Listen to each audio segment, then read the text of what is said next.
Hello film की शुरुआत में एक महिला अपनी बेटी को चर्च के दरवाजे पर छोड़ जाती है।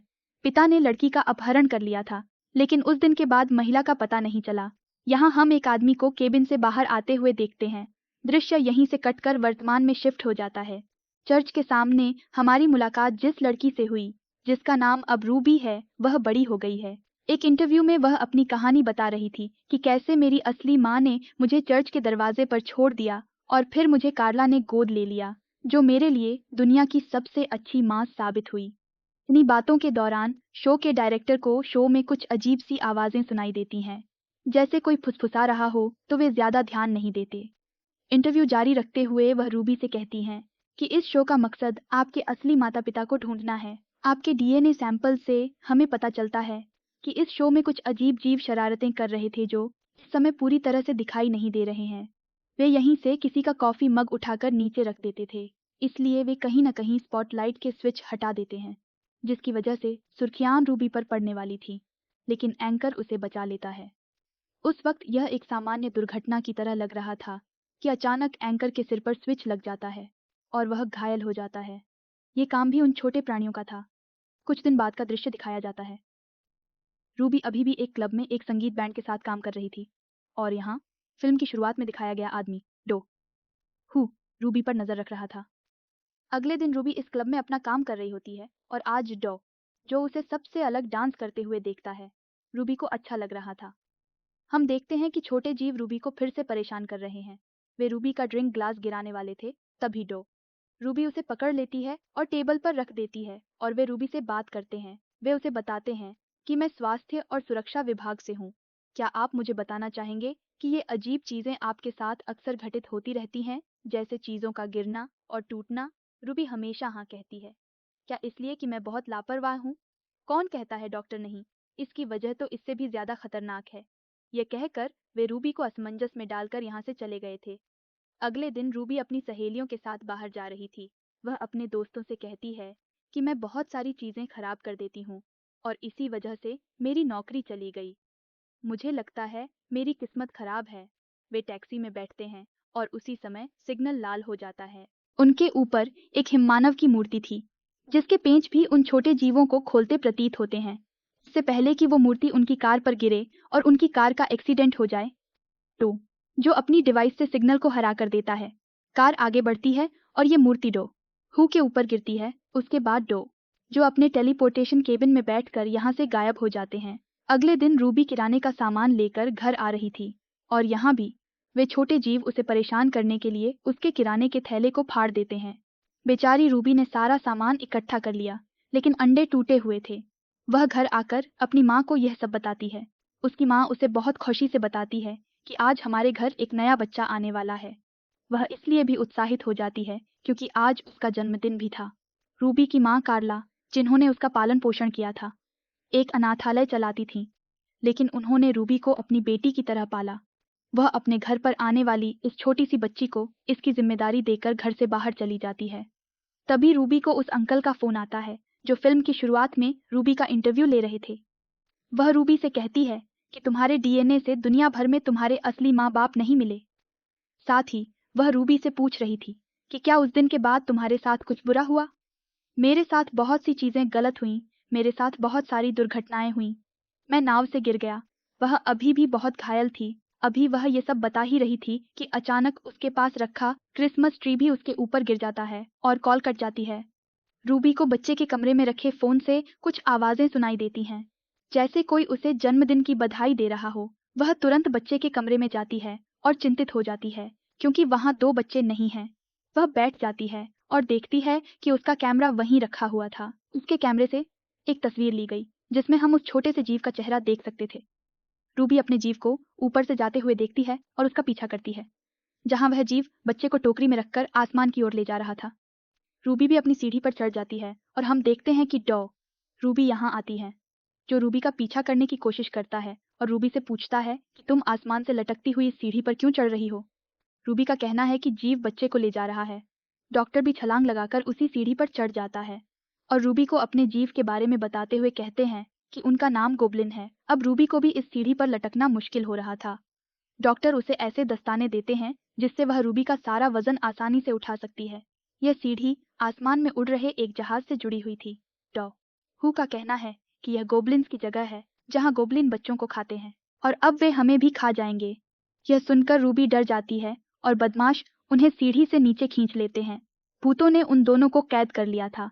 रूबी डॉक्टर से कहती है कि आज मेरा जन्मदिन है।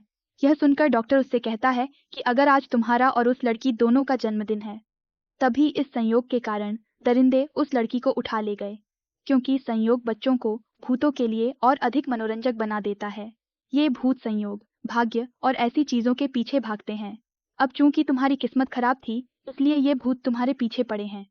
इन भूतों को भविष्य में होने वाले संयोगों के बारे में पहले से ही पता चल जाता है। उन्हें पता था कि क्रिसमस की पूर्व संध्या पर वह लड़की आपके घर आने वाली है। रूबी पूछती है कि तुम्हें ये सब कैसे पता? डॉक्टर कहता है कि ये सब मुझे अभी पता चला है। डॉ जिसने इस समय रूबी के साथ साथ खुद को भी मुक्त कर लिया था। वे अपने गैजेट्स की मदद से इन दरवाजों को खोलने की कोशिश करते हैं, लेकिन यहाँ कुछ भी धात्विक नहीं था और उनके उपकरण धातुओं पर कार्य करते थे।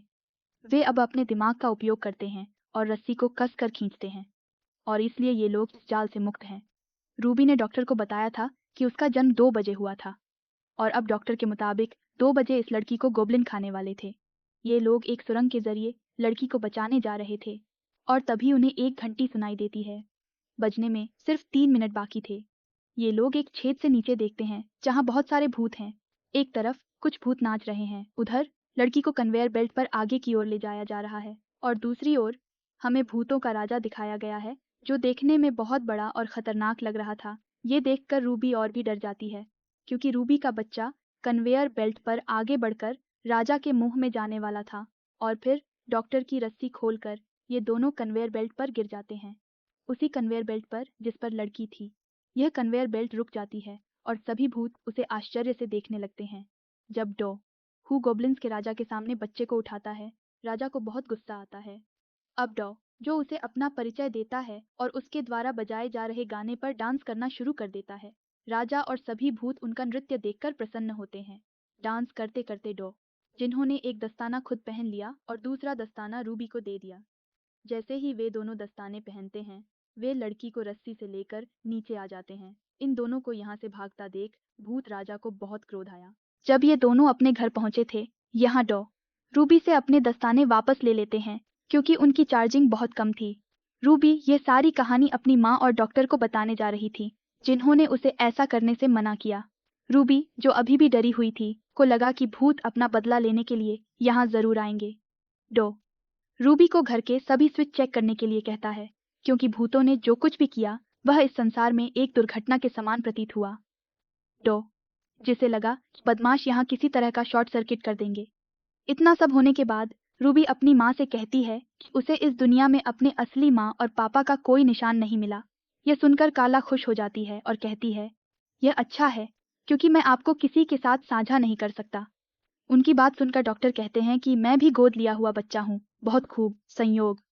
जैसे ही कार्ला के मुंह से ये शब्द निकले तो डॉ ने उसे ये शब्द कहने से मना किया, क्योंकि जैसा कि हम जानते हैं कि भूत संयोगवश आते हैं, तो वे यहाँ भी आ सकते थे। लेकिन इस बार डॉक्टर के मुंह से संयोग की बातें 2-3 बार निकली।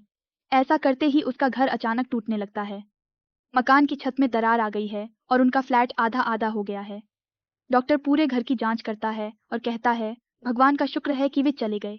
ये शायद उनका अलविदा उपहार था, क्योंकि यहाँ बच्चा भी सुरक्षित था। यहाँ तक कि गोबलिन भी उनकी तस्वीर से गायब हो गए थे। डॉक्टर इस सब से खुश था, जब तक उसे पता नहीं चला कि रूबी भी उसके घर से गायब है। बात यहीं खत्म नहीं हुई। रूबी न सिर्फ अपने घर से गायब थी, वह अपनी माँ की यादों से, इस दुनिया से भी गायब थी। इन सब का मतलब साफ है कि गोबलिन अतीत में चले गए और छोटी रूबी को अपने साथ ले गए। डॉक्टर समझ जाता है कि उसे समय में पीछे जाकर इन सभी चीज़ों को ठीक करना होगा। डॉ जो अपने टेलीपोर्टेशन केबिन में बैठे थे, उसी रात जब उन्होंने चर्च के सामने एक और रूबी छोड़ी थी। ये वही दृश्य था जो हमने फिल्म की शुरुआत में देखा था। डॉक्टर ने देखा कि भूत रूबी को ऊपर ले जा रहे थे। डॉक्टर सीढ़ियाँ चढ़ता है, लेकिन सीढ़ियाँ टूट जाती हैं। दूसरी ओर भूत राजा रूबी को खाने ही वाला था, जब अचानक डॉ हु अपने सुपर दस्ताने पहनता है और गोबलिन के जहाज को नीचे खींच लेता है। यह जहाज चर्च के खंभे से टकराता है, जिससे गोबलिन राजा के पेट में चाकू लग जाता है और भूत राजा वहीं मर जाता है, जिसके बाद गोबलिन का जहाज टूट जाता है। डॉक्टर गिरती हुई रूबी को पकड़ लेता है और फिर से चर्च के सामने रख देता है और वहां से चला जाता है। वह देखता है कि चर्च के फादर रूबी को चर्च में ले गए थे, जिसके बाद वह वर्तमान समय में अपनी मशीन पर वापस आ जाता है, जहां रूबी के फ्लैट में अभी भी दरारें पड़ी हुई थीं। वहीं रूबी को पहले जैसी देखकर वह बहुत खुश हुई। वह यह सारी कहानी रूबी को बता ही रहा था कि अचानक उसे उस लंगर की याद आ गई जिस पर क्रिसमस ट्री गिरने वाला था। वह भूतों से अपनी जान बचाने के लिए अपने टेलीपोर्टेशन केबिन में वापस चला जाता है और इस बार मिशन पूरा करने के बाद वह रूबी के पास वापस नहीं आता। इसके बजाय रूबी उसे ढूंढती है और उसके टेलीपोर्टेशन केबिन तक पहुंचती है। रूबी जैसे ही इस केबिन का दरवाजा खोलती है तो अंदर से इतना बड़ा होगा उसने कभी नहीं सोचा था। यह देखकर वह बहुत प्रभावित हुई, डॉ जिन्होंने उनके जीवन की सभी समस्याओं का समाधान कर दिया था। कहानी की शुरुआत में कोई पत्थरों के छोटे छोटे टुकड़े बनाकर जमीन में गाड़ देता है और यहीं से सीन बदल जाता है और मार्टिन नाम के वैज्ञानिक को दिखाया जाता है जो घने जंगलों के बीच सरकार द्वारा बनाए गए रिसर्च एरिया में जाते हैं। हमें ज्ञात हुआ है कि इस समय संसार में एक विचित्र महामारी फैली हुई है जिसके कारण आधे लोगों की मौत हो गई है। जमीन पर भोजन की भी कमी है। सरकार बची हुई उपजाऊ भूमि से अधिक खाद्यान्न उगाने का रास्ता खोजना चाहती है और दुनिया में बचे हुए इंसानों के लिए भोजन की समस्या खत्म होनी चाहिए। इसी रिसर्च के लिए मार्टिन भी यहाँ आए थे। सबसे पहले उनके कुछ शारीरिक परीक्षण किए जाते हैं। हमें पता चल जाएगा कि वह भी महामारी के वायरस से संक्रमित नहीं है। टेस्ट क्लियर होने के बाद वह अपनी गाइड अल्मा से मिलता है जो उसे जंगल के उस हिस्से से मिलता है जहां उसे रिसर्च करना था। जिस घर में मार्टिन रुके थे वहां एक पेंटिंग लगी हुई थी जिसमें जंगल में खड़ी देवी को इंसानों की बलि दी जा रही थी। जब उसने अल्मा से इस बारे में पूछा तो अल्मा ने कहा कि पुराने लोगों का मानना था कि इस जंगल में एक देवी है, उसे खुश करने के लिए वे इंसानों की बलि देते थे और वह प्रकृति का ख्याल रखती है। लेकिन अब यह बच्चों को बताने के लिए एक कहानी है। वैसे भी मार्टिन यहाँ के लोगों से पूछते हैं कि जो शोधकर्ता यहाँ आए और जंगल में खो गए उन्हें नई तकनीक के जरिए क्यों नहीं ढूंढा गया। जवाब में उन्हें बताया गया कि वे बिना किसी गाइड के जंगल में गए थे। ऐसे में जंगल में खो जाना बहुत आम बात है और जंगल में खो जाने से इंसान इतना डर जाता है कि इंसान जिंदा नहीं रह पाता। मार्टिन यहाँ सिर्फ रिसर्च के लिए नहीं आए थे, वह भी यहाँ किसी को ढूंढने आया था। जंगल जाते समय वह अपनी गाइड ओल्मा को ओलिविया के बारे में बताता है जिसे लेकर उन्होंने काफ़ी रिसर्च की थी। वह सचमुच बहुत बुद्धिमान लड़की थी। वह काफ़ी समय से इस जंगल में रिसर्च कर रही थी लेकिन पिछले 6 महीने से उनका पत्र किसी को नहीं मिला है और जब वे आगे बढ़ते हैं तो उन्हें एक टूटा हुआ बिखरा हुआ बछड़ा मिलता है। अल्मा का कहना है कि इस जंगल में एक परिवार आया था। मुझे नहीं पता कि उनके साथ क्या हुआ लेकिन वे कभी वापस नहीं आए। यह सोचकर कि वे मर गए होंगे वे दोनों बहुत दुखी हो गए। रात होने से पहले उन्होंने फिर से डेरा जमा लिया और इसी रात किसी ने उन पर हमला कर दिया। मुझे नहीं पता कि उन पर हमला किसने किया। उनकी आंखों में सिर्फ तेज रोशनी थी। उन्हें इतना मारा जाता है कि वे बेहोश हो जाते हैं। जब उन्हें होश आया तो उन्होंने देखा कि उन्हें लूट लिया गया है। उनके पास जूते भी नहीं थे। जब वे बिना जूतों के आगे बढ़ते हैं तो मार्टिन के पैर में बहुत गहरा कट लग जाता है। वह उसके पैर पर पट्टी बांधती है और उसे एक छड़ी देती है जिसकी मदद से वह जंगल में आगे बढ़ सकता है। और जब आगे बढ़ते हैं तो ऐसी जगह पहुंचते हैं जहां कोई आवाज नहीं होती। वहां सन्नाटा था, हवा की कोई आवाज नहीं थी। तभी अचानक उनके सामने एक आदमी आ जाता है जिन्हें देखकर वो डर जाते हैं। वह आदमी कहता है, डरने की कोई जरूरत नहीं है, मैंने अभी इस लड़की को घायल देखा इसलिए मैं आपके पास आया। वह कहता है कि मेरे पास कुछ जूते हैं तो मेरे शिविर में आओ, मैं तुम्हें जूते दूंगा। उन दोनों ने नोटिस किया कि इस आदमी के पास बहुत सारा सामान है। शायद वह काफी समय से यहीं रह रहा था। उसने मार्टिन के पैर पर घाव देखा जो बहुत गहरा था तो वह उसके पैर में एक छड़ी डाल देता है, उसे पहनने के लिए जूते देता है, खाना भी और पानी भी। अंत में कुछ मीठा पीकर वे दोनों बेहोश हो गए। इससे पता चलता है कि यह आदमी भी अच्छा आदमी नहीं है। किसी विशेष कारण से वह उन दोनों को अपने डेरे पर ले आया।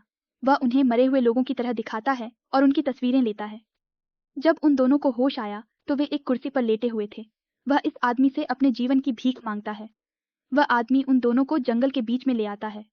वह उन्हें बताता है कि इस जंगल में एक अजीब शक्ति है, देवी, और मैं उससे बात कर सकता हूँ। और मैं आपको एक मजेदार बात बताता हूँ, यह कोई संयोग नहीं है कि आप यहाँ आए, तुम्हें यहाँ लाया गया है। इतना सब होने के बाद वह मार्टिन से कहता है कि तुम्हारे पैर का घाव बहुत बुरा है आपका संक्रमण आपके पैर की उंगलियों तक फैल गया है, जिसे मुझे काटना पड़ेगा। मार्टिन और अल्मा उसे ऐसा करने से रोक रहे थे, लेकिन वह एक नहीं सुनता और उसने अपनी कुल्हाड़ी से मार्टिन के पैर की 2 उंगलियां काट दीं। मार्टिन को इतना दर्द हुआ कि वह बेहोश हो गया। अब वह आदमी मार्टिन को यहाँ से बाहर ले जाता है। वह उसे अजीब कपड़े पहनाता है। वह अपने आसपास अजीब चीजें रखता है, मानो वह अब मार्टिन की बलि देने जा रहा हो। दूसरी ओर अल्मा को बड़ी मुश्किल से अपनी कुर्सी के पास बड़ा ब्लेड मिलता है। वह खुद को रिहा करा लेती है और वह मार्टिन को बचाने के लिए बाहर जाने वाली थी। वह बुरा आदमी यहाँ आता है। उस पर हमला करने के बाद वह बड़ी मुश्किल से मार्टिन तक पहुँचती है और वह उसे रिहा भी कर देती है। मौका मिलते ही वे दोनों जंगल की 2 अलग अलग दिशाओं में भाग जाते हैं। दोनों पैरों में घाव के कारण मार्टिन बहुत धीमी गति से चल रहा था, जबकि अल्मा तेजी से दौड़ रही थी। यह आदमी अल्मा पर तीर से हमला करने वाला था। फिर मार्टिन उस आदमी का ध्यान अल्मा से भटकाने के लिए उसे बुलाता है। अब वह आदमी मार्टिन के पीछे था। मार्टिन जंगल में छिपने की कोशिश कर रहा था क्योंकि वह तेज नहीं दौड़ रहा था, और उस आदमी ने मार्टिन को मारने की कोशिश की। तभी उसे जंगल में एक माइक दिखता है। इसमें मार्टिन मदद के लिए चिल्लाता है और अचानक उसे वही तेज रोशनी दिखाई देती है। तभी अचानक सूट पहने एक लड़की उसे बचा लेती है। यह कोई और नहीं था, दरअसल वह वैज्ञानिक ओलिविया थी। उसे ढूंढने के लिए मार्टिन यहाँ आया था। उनके साथी शोधकर्ता वे कुछ ही समय में अल्मा को ढूंढ लेते हैं। मार्टिन ने उससे पूछा, तुमने बाहरी दुनिया से अपना संपर्क क्यों खत्म कर लिया? तब ओलिविया जवाब देती है कि मैं यहाँ बहुत व्यस्त थी। मुझे यहाँ कुछ मिला है, कुछ ऐसा जिसकी वजह से मुझे लगता है कि अब दुनिया बदल जाएगी। ओलिविया का कहना है कि मुझे यहाँ बहुत सारे अजीबोगरीब पत्थर मिले हैं और साथ ही मुझे यहाँ बहुत सी अजीब आवृत्तियाँ भी सुनाई देती हैं। मुझे लगता है कि यहाँ के पेड़ और हर चीज़ एक दूसरे से बात करते हैं और शायद यहाँ कोई शक्ति है जो हमसे बात करना चाहती है। इन आवाज़ों को समझते हुए मैंने एक भाषा भी बनाई है। मार्टिन भी इन आवाज़ों को सुनता है और समझ जाता है कि ये आवाज़ें कोई आम आवाज़ें नहीं हैं। अपनी कहानी को आगे बढ़ाते हुए ओलिविया कहती हैं कि मैं यहाँ अपने पति के साथ आई थी। आपने इसका सामना किया है। हमने काफ़ी शोध किया और फिर हमें एक पत्थर और एक किताब मिली। उसे पढ़ने के बाद हमें यहाँ की एक शक्ति के बारे में पता चला। इस शक्ति का सच जानने के लिए मैंने विज्ञान का सहारा लिया, लेकिन मेरे पति जादू में विश्वास करने लगे और अब वह उसी शक्ति की पूजा करता है और उसे खुश करने की कोशिश करता रहता है। इसी कारण वह तुम्हें मारना चाहता था। ओलिविया का कहना है कि मैं इस भाषा के जरिए काफ़ी करीब आ गई हूँ। मुझे लगता है कि जल्द ही मुझे पता चल जाएगा कि वो शक्ति हमसे क्या कहना चाहती है। ओलिविया की सारी बातें खत्म होने के बाद वह अल्मा मार्टिन से कहती है, मुझे इस महिला की बातों पर बिल्कुल भी यकीन नहीं है। वह भी अपने पति की तरह अजीब बातें कर रही है। मुझे लगता है कि वह उस आदमी के संपर्क में है और हम अभी भी खतरे में हैं। अल्मा कहती है कि हमें यहाँ से निकल जाना चाहिए और इस महिला को यहाँ से ले जाना चाहिए। जब मार्टिन ओलिविया से बात करने जाता है तो वह मार्टिन को एक नई कहानी सुनाने लगती है। वह कहती है कि तुम यहाँ नहीं आए हो, याद रखे, आपके कानों को आपके हाथों से पहले बचाया गया होगा। हम भी बच गए और इसीलिए हम यहाँ हैं। इन शब्दों से अल्मा और भी अधिक चिंतित हो जाती है और वह मार्टिन से कहती है कि हम अभी यहाँ से जा रहे हैं। जैसे ही वे निकलने वाले होते हैं, जंगल से एक अजीब सी जहरीली गैस निकलने लगती है। ओलिविया कहती है, यहाँ से चले जाओ, लेकिन थोड़ी देर रुको। जब यह गैस खत्म हो जाए तो चले जाएं। लेकिन अल्मा अब रुकने वाली नहीं थी। यहाँ से जाने के लिए वह ओलिविया से ओलिविया का सूट लेती है और मार्टिन उसके साथ एक रस्सी बांधता है ताकि अगर अल्मा उस गैस में जाते वक्त बेहोश हो जाए तो मार्टिन उसे बचा सके। ऐसा ही होता है। जैसे ही अल्मा थोड़ा आगे जाती है, गैस उस पर असर करने लगती है। उसे मतिभ्रम होने लगता है, कुछ चीजें दिखने लगती हैं और वह बेहोश भी हो जाती है। मार्टिन तुरंत उसे वापस खींच लेता है। जब उसे होश आया तो वह जोर जोर से चिल्ला रही थी कि मैंने उसे देख लिया। वह बहुत बड़ा था। मैंने उसे देखा। रात हो गई और हमने देखा कि ओलिविया का पति भी उसके केबिन में आया था। मार्टिन और अल्मा को अब विश्वास हो गया था कि वे एक साथ हैं। ओलिविया मार्टिन से कहती हैं कि यहाँ जो भी है वह आपके माध्यम से हमसे बात करना चाहता है। मैंने तुम्हारे लिए कुछ बनाया है, तुम इसे पी लो और फिर हम बाहर चलेंगे। मार्टिन को उस पर इतनी आसानी से विश्वास नहीं हुआ, लेकिन वह जानता था कि अगर उसने ऐसा नहीं किया तो अल्मा की जान भी खतरे में पड़ जाएगी। वह यह भी जानता था कि जो वह पी रहा है उसमें जहर भी हो सकता है। मार्टिन उस जहर को पीने ही वाला था कि वह एक पेड़ के पास आया। दूसरी तरफ अल्मा ओलिविया से बात करने जाती है। जब वह अपने सीक्रेट रूम में जाती है तो उसे कई लोगों की तस्वीरें मिलती हैं। ये वही लोग थे जो इस जंगल में खो गए थे और जिनकी लाशें अल्मा और मार्टिन ने इस जंगल में देखी थीं। अल्मा को अब एहसास हो चुका था कि ये वैज्ञानिक उसके पति से भी ज्यादा पागल है। अब वह सोच रही थी कि ओलिविया भी यहाँ आना चाहती है। वह बिना सोचे समझे ओलिविया पर हमला करती है और उसे घायल कर देती है और मार्टिन को बचाने के लिए बाहर आती है, जहाँ ओलिविया का पति उसे मारने वाला था। वह तेजी से ओलिविया के पति की आंख पर हमला करती है और फिर उसे मार डालती है। अब मार्टिन की जान बच गई। हालांकि ओलिविया के पति की मौत की वजह से यहाँ अजीब सा धुआं फैल गया था। इस धुएं में अल्मा को फिर से मतिभ्रम होने लगता है। उसे अजीब विचार आते हैं और वह बेहोश हो जाती है। और अगले दिन जब उसे होश आया तो वह पूरी तरह से बदल चुकी थी। सामने ओलिविया थी, जिसे धन्यवाद देते ही वह जमीन पर गिर पड़ी, मानो वह किसी अजीब शक्ति से मुक्त हो गई हो, और वह शक्ति अब अल्मा में आ गई थी। वह अजीब स्वर में मार्टिन के पास आती है और कहती है, आइए मैं तुम्हें इस जंगल से बाहर ले चलता हूँ। कहानी में अभी भी एक सवाल बाकी है, अल्मा और ओलिविया का क्या हुआ? इस जंगल में सचमुच एक शक्ति थी जो प्रकृति का ख्याल रखती थी और प्रकृति से प्रेम करती थी, लेकिन जब इंसानों ने प्रकृति को बुरी तरह नष्ट कर दिया, फिर उस ताकत ने लोगों को अपनी तरफ बुलाना शुरू कर दिया, जिसने प्रकृति के आदेश पर उसकी देखभाल की। लेकिन ओलिविया और उनके पति को यह बात समझ नहीं आई। इस शक्ति को संतुष्ट करने के लिए उन्होंने लोगों को मारना शुरू कर दिया और फिर प्रकृति ने अल्मा और मार्टिन को फिर से यहाँ बुलाया। कहानी के अंत में हमने देखा कि अल्मा ने मार्टिन को मारने की बात नहीं की। इसका मतलब यह था कि उस बल को अब प्रकृति की देखभाल के लिए सही व्यक्ति मिल गया है। जिसके साथ ये फिल्मी कहानी यहीं खत्म होती है। देखने के लिए धन्यवाद।